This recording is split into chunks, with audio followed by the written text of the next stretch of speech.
కూటమి అందరూ కూడా పామాయిల్ రైతులను ఆదుకుంటామని చెప్పడం జరిగింది. గత ప్రభుత్వంలో జగన్మోహన్ రెడ్డి గారు అసలు పామాయిల్ అంటేనే తెలియదు, ఆ రైతుల గురించి కానీ కనీసం మొక్కలకు సబ్సిడీ కూడా లేకుండా ఒక్కో మొక్క 200 రూపాయలు పెట్టి ఫ్రీగా ఇచ్చేదాన్ని డబ్బు సొమ్ము చేసుకోవడం జరిగింది. అలాగే ఆయిల్ ఫామ్ 23,000 నుంచి మరి 12,000 వచ్చేసింది.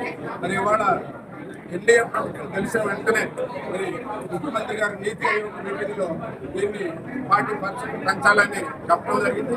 దీన్ని దఫదఫాలుగా మరి మా పార్లమెంట్ సభ్యులు పుట్ట మహేష్ యాదవ్ గారి ఎన్నికల ముందు ఇచ్చిన వాగ్దానం ప్రకారం మరి మినిస్టర్ గారు మరి అక్కడ సెంట్రల్ గవర్నమెంట్ లో మరి లాబింగ్ చేసి ఎట్టి పరిస్థితుల్లో కూడా పామాయిల్కి ఇంపోర్టెడ్ దానికి వచ్చేదానికి డ్యూటీ వేయాలని గట్టిగా పట్టుకోవడం జరిగింది.